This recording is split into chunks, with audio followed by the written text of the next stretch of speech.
Pramo ato adeshimamba memamu nyina ha mama Kwaba eba United Television so yeka se boy saka fi o memu na fama hodo bi so na bra so a osabufo so no se de amame na me so me baking kan ade amamu na de bedi mu akotene bi ene se agya nya badu awie COVID-19 vaccine no en abedu ama yema panini na bede akire akokọ ball mu de na no achi na aban da to du akire mu so okon be fa so Ghana fo nyina betumi anya bi no wode hu sama ba na UTV ye be chire so de aban ahye ne pepepe na GS kwanchefo pani obenfo opuku amankwa da to du akire mu se de nkwara no senior high no betumi akona akwaside ba ku menu miesa bi e course no motumi ahwe sisi ni nyina ma isi nkwara no be ku school a ohobia enko ba ne kwama no ni nsemu so a COVID-19 roi no amane boy saka chese Cote d'Ivoire mamu ana o mayama adwene so ba ye bibre mu anafofo mu ha o maye dikan wo behwe ma mu bi biara atumi anya bi sanso America man pe Donald Trump so no hu se bi sore a eno so ye de hu nsemo ebeba agudie mu nsem so ebeka ho bi asere bi obebi a monka me ho na ye fama this way chocolate drink and the coffee drink na me kam chiro say oh one no bia na de ayewo esan say body no boost immune system no esan say koko kan na de this way ni to no mu a ebo ni peduane pa this one directly cream no anu e me father ahodi wom aduane bi de begum bia no ebo ye pa special essential nsukuru ya so no so de wotom de osahye mu nyina no na ho de pepepe special drink de obi biara tumi no na special na de drink na no mu a na ma o carry fi na wotumi abo adwuma best point say kan cho say sa wo dwene besia ehun go a bra ho esan sa hihawm de go akwam do bia benya no so ne de a ahokyere bia enimu best assurance so bo ni pedo na japade ho ban fufuo simanum na aye krado lita be kwan so etamusa enwuma koi na me Agya Kwabena mboso masene na wie a me de kaseboyi ebremu afei emu nsam nie COVID-19 yare ba ye nyire nim se de omanga na yeso ye prese de be betumi nya aduru ebebo eye vaccine bi nyakopan ya doma yensatumi akaye de ne no na ye mampani na nadan kokufa de datu dwekire mu se ebinum okeka se COVID-19 nro no enro ehu wanhwe bi okra ebebo ye bowie a wona mahu nua na osere ene ne ma bi ebe ha adwene no mampani sente sada na won tera se nya hwe ha man kofa kotobeku ma bi a emetete Ganafo esan se edro ye ba yi no Food and Drugs Authority mpanyifo ye ditumi amamu no ene nyasapemu abenfo ahwehwem akwakire ye hunu se enfo ha bia emro bia ne ekukwa do nyina dokitafo ne wo mo abin nyina ahwehwem enye de ha bia ebebro bia ntinu wo mo ede saa pobone tu nkrofa adwene mu se edro no be ha adwene no ye mo saa nkofo no semungu na obia safata bia ne pane no wonko wo bi. I know that there are still some who continue to express doubts about the vaccine. Others will express reservations about its efficacy, with some taking sides with conspiracy theories who believe the vaccine has been created to wipe out the African race. This is far from the truth. Our domestic regulatory agency, FDA, one of the most reputable in Africa and in the world, has certified the safe use of the vaccine. It will not do so if it had any reservations about the safety of the vaccine. And I've gone on record as saying that no vaccine will be deployed in the country for use without the express certification of the FDA. Taking the vaccine will not alter your DNA. It will not embed a tracking device in your body. Neither will it cause infertility in women or in men. As your president, I want to assure you that the vaccine is safe.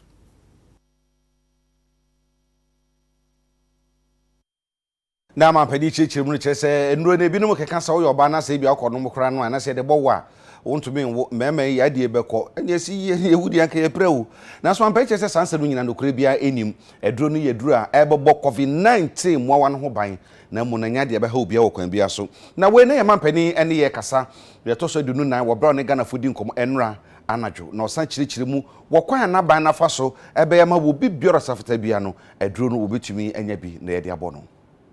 Through the National Vaccine Deployment Plan, our population has been segmented into 4 groups, and this will determine which section of the population gets vaccinated at a particular time. Group 1 is characterized as, quote, persons most at risk and frontline state officials, unquote. It includes health workers, frontline security personnel, persons with underlying medical conditions, persons 60 years and above, and frontline members of the executive, legislature, and judiciary. Group 2 is made up of other essential service providers and the rest of the security agencies. It includes water and electricity supply services, teachers and students, supply and distribution of fuels, farmers and food value chain, telecommunications services, air traffic and civil aviation control services, meteorological services, air transport services, waste management services, media, public and private commercial transport services, the police service, armed forces, prison service, immigration service, national fire service, SEPS division of the Ghana Revenue Authority, and other members of the executive, judiciary, and legislature. Group 3 consists of the rest of the general public, that is, all persons over 18 years, except for pregnant women. The final group, that is Group 4, will include pregnant mothers and persons under the age of 18, and they will be vaccinated when an appropriate vaccine, hopefully, is found, or when enough safety data on the present vaccines is available. Special arrangements will be made for persons with disabilities who fall within these various groups. So from Tuesday, 2nd March, to Monday, 15th March, 2021, the Ghana Health Service will begin deployment of the 600,000 AstraZeneca vaccines, with persons in groups 1 and 2 being the target of this first vaccination campaign. It will be conducted in 43 districts, which are the epicenters of the pandemic in the country. There are 25 in Greater Accra, 16 in Ashanti, and 2 in the Central Region. The Ghana Health Service, as from tomorrow, will give precise details. Whilst we are initially concentrating on the 43 epicenter districts, preparations are being made for the vaccination of 20 million Ghanaians through the deployment of some 12,071 vaccinators, 37,413 volunteers, and 2,079 supervisors for the entire vaccination campaign. Wasa vaccine Korea ho enedai ebedu ye mampani na nado dan kwakufu ado ne ho kane anti Rebecca kufu ado ene omo nso akwakwaje omo de kan kra ne se aye de hia nko a akwadwane enti one ono ane ho kane edi kan akokọbọ omo de ewo 37 military hospital a ebo anopa no nkronpon sema edunu enum ana ye mampani His Excellency na nado dan kwakufu ado ene ne ho kane anti Rebecca kufu ado ekokọbọ omo de nanu achi police hospital Dr. Mamadu Baumia Ghana mampani abedi akire wono so ni ho kane Ewura Samira Baumia womo so ekokọwo omo de ayedi adanse sese omo mpanifo mienu mpo ehunu se duro no ehu behia se Ghana fo yewo na yade betumi aboade a na se mi no waka akire no so no asese yetumi ebubie wonche so mo di kan atwasa na de ato se de be Ghana fo nyina so ebetumi de akire nti duro no mampani ene ne ho kane mampani abedi akire ne ho kane ne mpanifo hodo bi edi kan wo mo de enedai na fi ochine ekono na fi de aka nyina no so wo mo de atoa so ankakra kopim bra ebeso Ghana fo nyina eso na osadwumadie no ene na nope ade chenso madwumadie so abrante Bernard Mona nkane na no yedwamchendi ma si PNC amayoku no oda tudwe chirem se wokwan a wo mo ebo mampani na nado dan kwakufu ado pane no efa so ye dwuma no na se protocols hihya wodo ede egu o se obia enye no ansa na bia yabo ho ba fiare no ho no apomde adwumayefo no amfa anya adwuma chairman na wano Mehunia obebo ne pa ma me ana yeah Mehunia president akoye no and I think that they have actually normal say bibia oi ade yes. Tio, we are talking about COVID. Okay. And President Enra Okasano or say we should observe all the protocols. Health workers are supposed to use PPEs. Personal protective equipment. Yeah. PPE near any kind of hand gloves. And yes, sir, you should wear protective gear. President Akotinaho said you should vaccinate him on any year. Okay. I saw bare-handed officials, health workers. No Marco so president. Now Oma injecting. Particularly say Oshe Mame Rebecca. Say when they finish injecting something like this, when say Mame no quickly had to go and look for cotton to come and press. Naturally say moja eba. Usually omo wa opane asa no mo ye. Cotton. So you see that okotame cotton and san or they buy. So even the health workers are not protected. O de me ma ye nka ne ense no anese foni apomni adwuma for ye sere mo nhye mo gloves no. The president want to show that ebisa enti samure fi a awia. How can you refer about something that concern our president? Into what is the COVID status of officials now moko war president no? If they are COVID positive,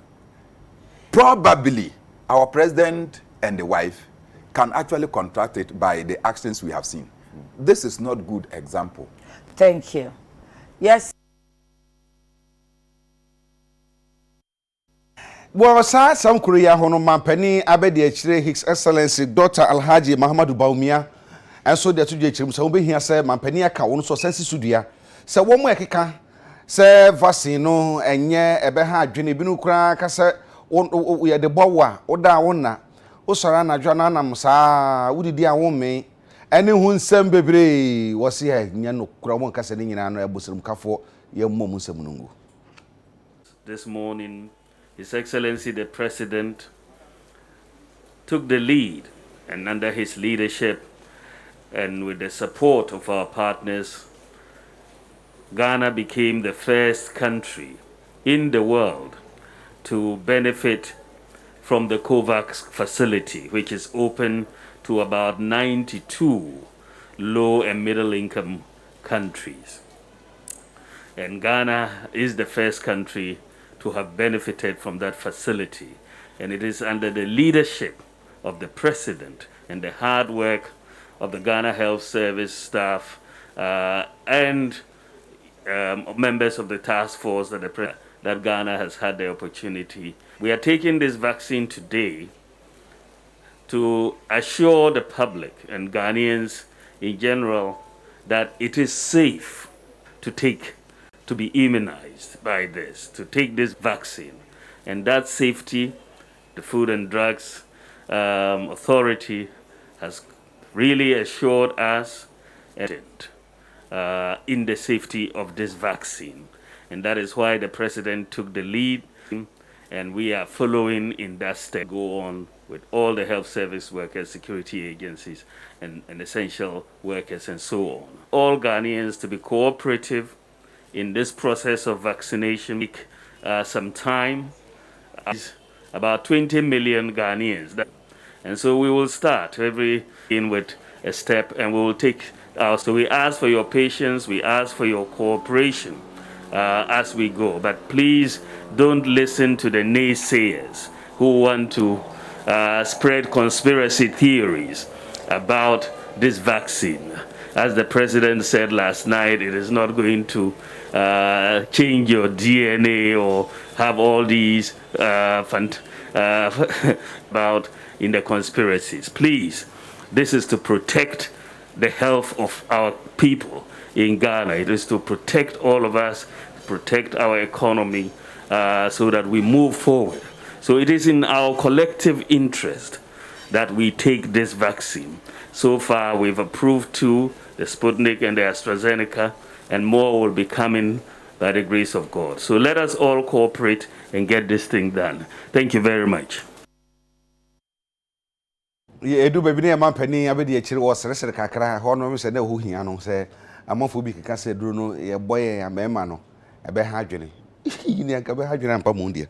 na so ye dupa enti obi amomode aso bitun obi wo mo keka sa ne mo nsam emfa engu na enro kuru ya ho na Bureau of Public Safety mpanifo kwanchefo pani oda no na ya wakwada so detu dwechim se wo bo aban na baso na ebia no wasan ba kwemenu bi ka esan edefa san hye hu nti no ye nya no homa no so nana oti anka UTV so ne ma ha ene mampani na be de kire makọ wa wie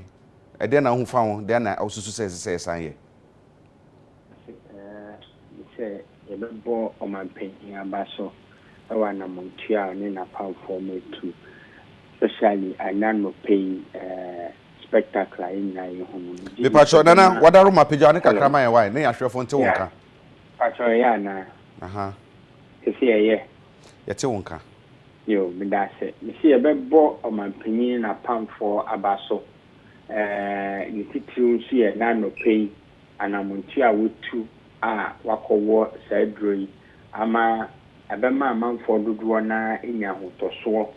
na womudia wo eduro no na yen kasa ye di tu dwa no nso ekire se ahokeka ene ahopokwa aban no eye ya ne saka sa vaccine ebese so mo de sa ahokeka na ahopokwa ebe room na yen sanka other vaccines a womanu eye dini sebi ebrucha manone eni wiasa fana nyina maji atum se enu etumi the various strains no especially the South African strain no any UK strain no na ebeboa ama yetimi abuild that population immunity na yehwehwe so badly no I'm say man pani kasa no wode to judge mu senya de a Bruni kasa kano is no living no stone unturned. Kopem say Ghana fo nyina de hia ne yesa betumi aka. Enti mampani aka wo awie no. Moso mu ka bi de pie so say de be ya e be hye no kwam na hu say yenso de oka no. So maintain wa sim bisa. Ya me bisa ne say ya mampani kan say okwan bi obefa so obehwe ma Ghana fo nyina tumi anya saa vaccine bi abo no. Ya de na ni wo so pa enti we de kan aka. Enti moso mu ka ade aka no mu ka de susu de aka ne say dia waka no mutie enti omomode ase ode ose ebeye oyo ana yo krakra ne se ye ka e dia kai ne se COVID vaccine na ba no manye njina ehwa na ye wo vaccine ahodo a womu ewo brinbese they have superior efficacy other than COVID vaccine eno ne ye hwe ni se aban e de ntutu ye begu akwanu a yebetimi mayen saka sa vaccine wo manim esen de abai say ye say be build immunity na ye deal with the vaccine with 75% efficacy aye de anope o ma bini ko wo ye a nhwehwemu kire say sa vaccine eye na mo na ho de no e wo form kakra entumi other vaccines say and to me other strains maybe South Africa strain na enim South Africa for koto almost science di ni na den ekoi enya atete nsem bebre a European leaders ni bi ni kan kafa sa COVID vaccine ho ye de yesusu se ye saka bia eye na mmom no e wo se ye tosoara ni ekopre de anu odin ni bi ni de ba be kan. It can say we am 75% efficacy, and it say there is another 25% and no way. And when you are dealing with COVID no 25% are ever through the window. No, it's a very significant number we should all be worried about. So we would rather so while we are using the COVAX, no, we also strive to get the more superior vaccines. 98%, 95% near there no. And no na ever book more since say the abaye way. Now the abaye way the bit me there so I na no kakra kusi say and sabe can the more efficacious ones no. Agya ye found see ye better was CP Nana Yawakwanda and the executive secretary at the Public Safety Bureau of Public Safety ono and I no AD and common na ye nya covid in some the kakana fi enko homesuam ye nya nim say ye ma ye nana no ye offer sinum atwe bi sin so hwe nyina hwe kwanso betu akọ senior high na placement no na kwa bibio ho hunsam koba senene abrema yikwan mu ama sisi no placement no ababonte na no pay adeche nsoroma so UTV de wode yana de asam de beba bia yidi kan ede to omamo ye ne obinfu kwesi puku amankwa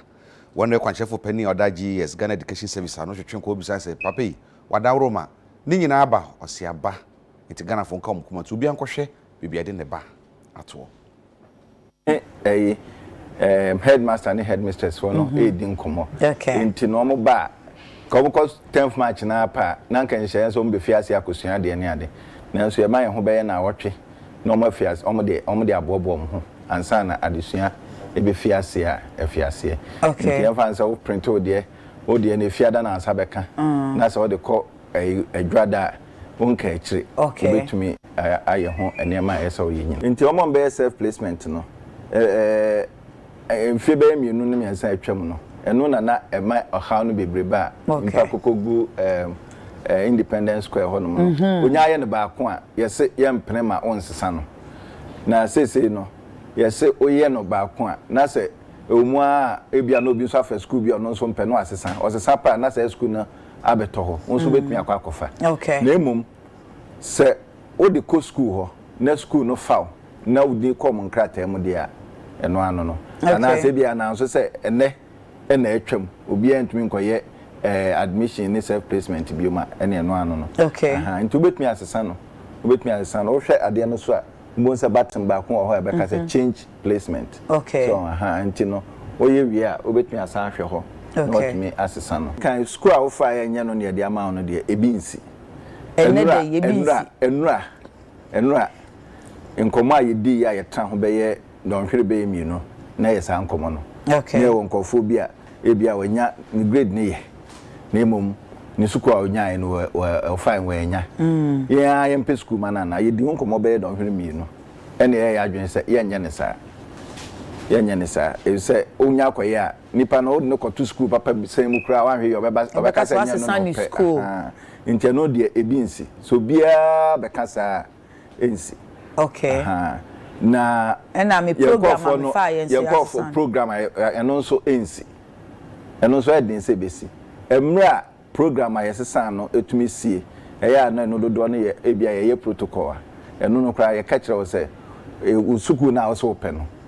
ye betumi de wato ho na emum program e wo koni nti eno no de enya de a esie na ye call centers no omuguso omofa course no nti obia oye o problem bia no nya afre ho no ma anopay me be me frɛ ho na chese bibia ko anopay by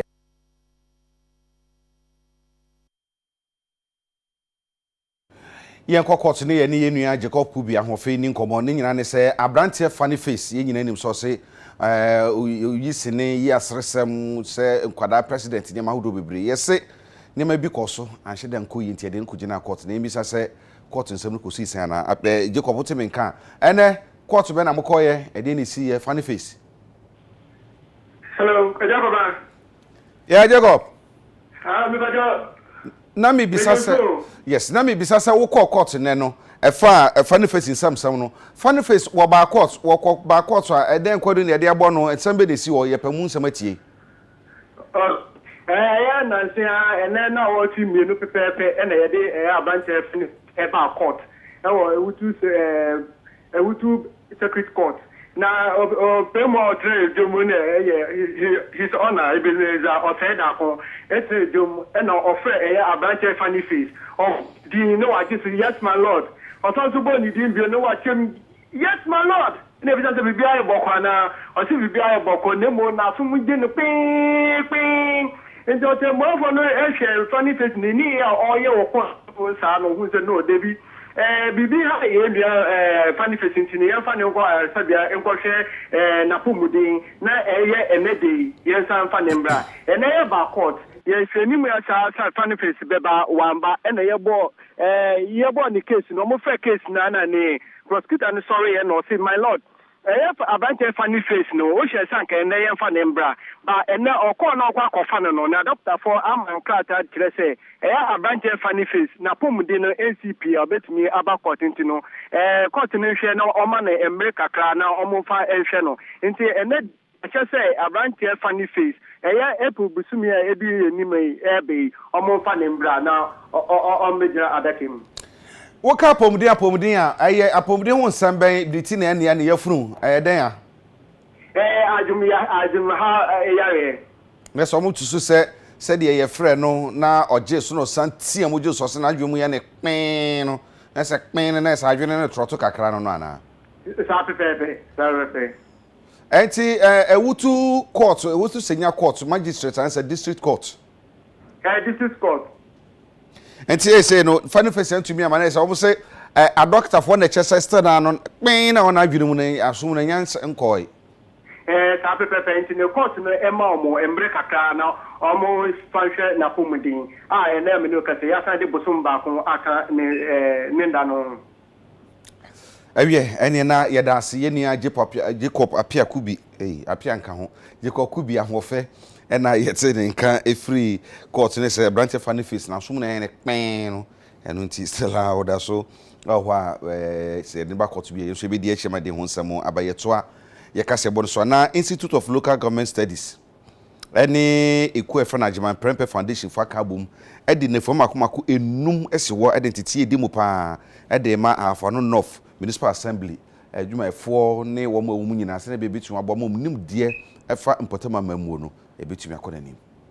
mahu ses yetrini assembly members no no mu hu adwuma wo so mu ya ena betimi ndo aboa MC no ene assembly ne nyina ma bibia akoso ye enti na mehwe se enye da dikan tama me DC ne me dem assembly members by Institute of Local Government Studies mu be ye training enti na I think say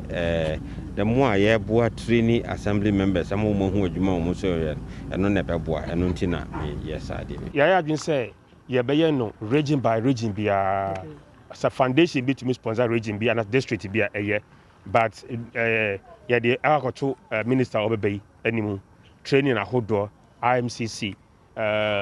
obia obutumi abo bia ma assembly members training no akoso no enti ye be call region by region na akoy sa training no ama wo afa no north the omuti na yiye ana omanya foundation bia ma sponsor mo or the Omunina Bass or Mayas actually. Forget about what you have done for us. Any time his name,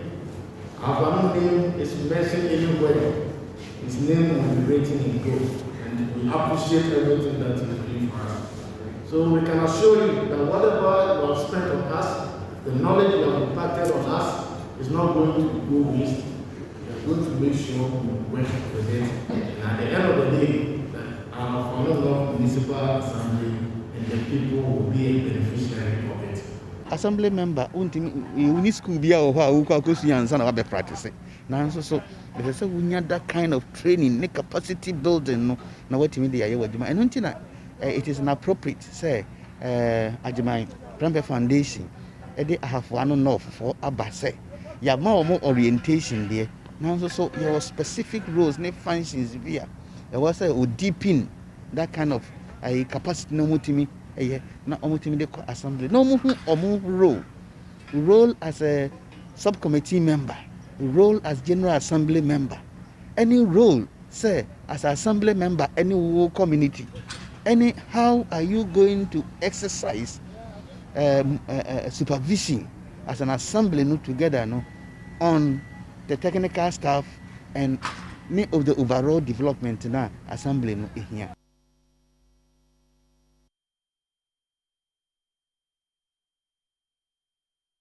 COVID-19 yi enti ampanyifo a ewo Jasika Municipal Assembly any police for any apomdia so ya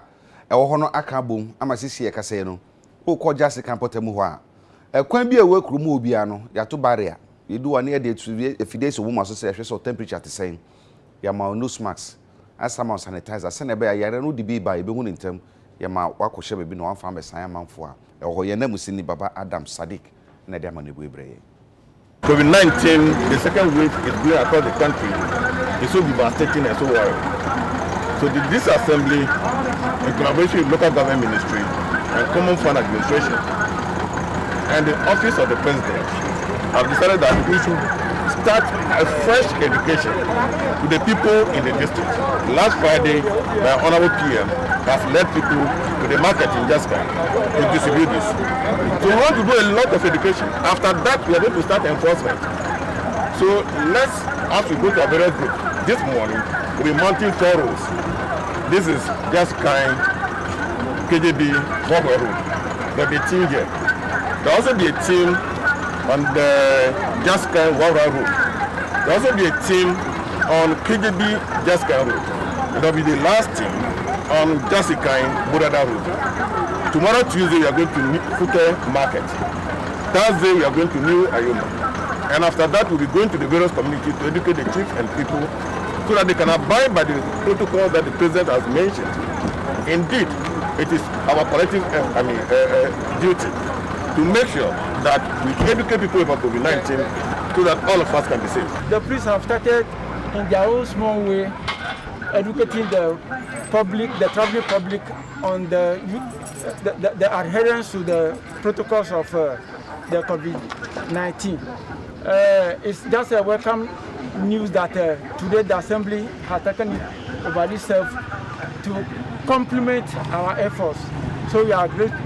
grateful to the Assembly. We are ready to assist in educating the public. In our previous event, we recorded a staff having the virus, but now we don't have any for now. So I think the nurses are putting things in place both at work and home to protect themselves, because if they should have it, then the community will be more at risk. So currently no staff is having the virus now, and we are hoping that such will continue. Yɛda so won potem ho na yenua baba Adam Sadek Santu yankra se enso bi ato ne nso ne ton from boy ne nyasem kuma kra ama electricity pole tutu bi ma school for school dan omomu no eso apa ama sisi nkwada no abo apeso o classroom pa na no memeda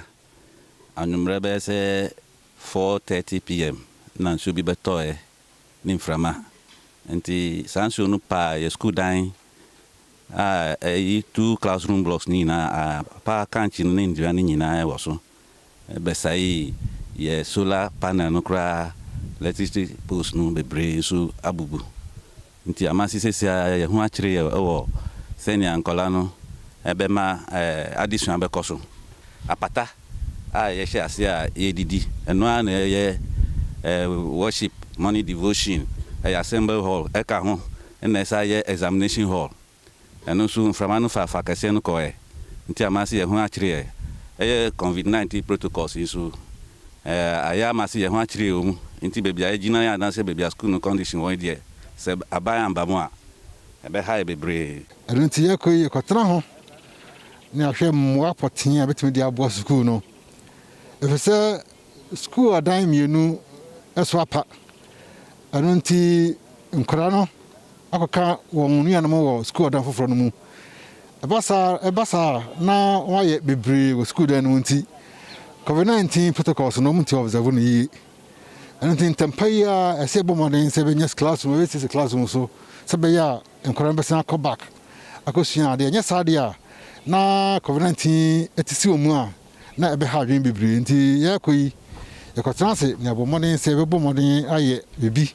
na timi abaye squad no amawo se be ya ohun hihan kakra nti ni a se be ya no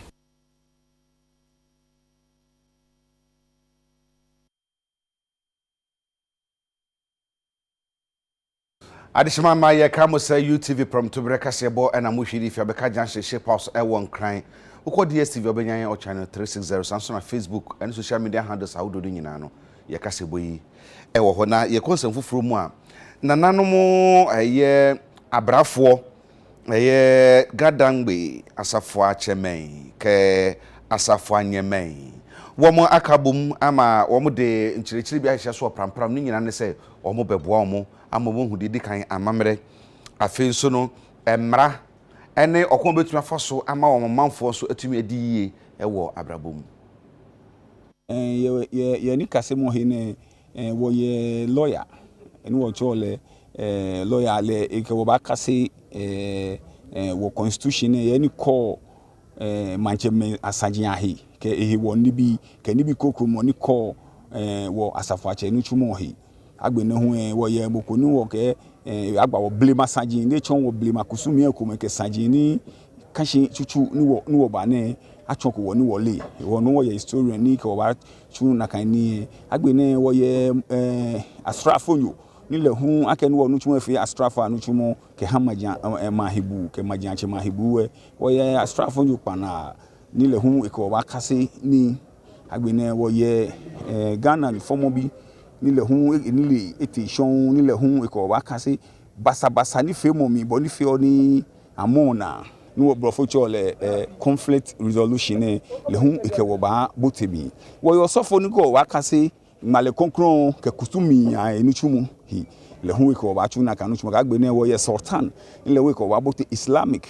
ke wo kusum gbeja no to enu chumu hi wo ne ke me ne wo family ne ko ni ameka wa ba chon ni gbi eten ni wo ba prampram na mi na ma chose wo. I would call on all stakeholders to give them maximum support. Because if they do their work well, the issues of land guard and fighting over lands and who the real owners of land would be a thing of the past. And so I want to call on stakeholders to support this initiative. Let's bring them together. Let's stand united. We are not expelling anyone, but what they are saying is that the indigenous people of Gadangbe must be recognized, and they have to come together and spearhead development within the Greater Accra region. Energy klekle ni emiche inange gbugbula mami ni abomodin ni program na ache hu eyemu ni epe fine ni da no fiano shini aba program ke manche hi ke ni naji man se ke ni na ba ye program chwa maone ke meyasu ni ida magdan ke juene na ni e form asafuache meka asafuanye mekpe no maone jole ni kakepem neba ni wo hu wa gan adangbe o ehe ni eba nyonya ni huosekwo wo hu waketumunyuka wa ma eshele mene ame na abo amo ehele woshinwa ake keji wo ye asafrache me ka asafranye me neken in passion ke Gadangbe esanu wo fon lankas na nyenye wo se ye shikuji ahomo ono nyemi kra oliako nyemi abomode na ye be free ye nuanom na nanom abrafo ewo Gas State na se Gadangbe no nsemu na fe ye de ni akyerama no nsemu ne ye kwama no nsemu a ene na COVID-19 ro no Ghana man ye mampa na be de akiri edi kan kwa mu de na ko la Côte d'Ivoire memu a amareba saka chese ko Abidjan a omani abrepa amamafo ho no wom de omadi kan kora ewo temamufo no ya amamfo no omahya se ewo mu enkakra akra wo che na Ghana fo nso se na mampani chirichiri mu no wo ye se de be ye betumi aboa ama Ghana fo dodo na se tumi enya binti na wo hwe a na se Côte d'Ivoire fo edi kan ewo na ewo no mu emfa ho se ye nyina ye hyanse ene no na no nomche se sa dwumadi ekoso yi no amama nka bom kuo no na wo mani abrede den di nro no ema abibima hodro no se ne be ya yenso ebitumi nya bi na ya bobode abo ye ho ban afiri sa yare yi ho na Ghana ye ni Nigeria fo nso ye ni guso de den a yeso ye de a enche bia no obi ansa bitumi aka ne de na ya bompane no na ya bo ye ho ban afi COVID-19 ho America man muso America man penny dada Donald Trump one na man yukuo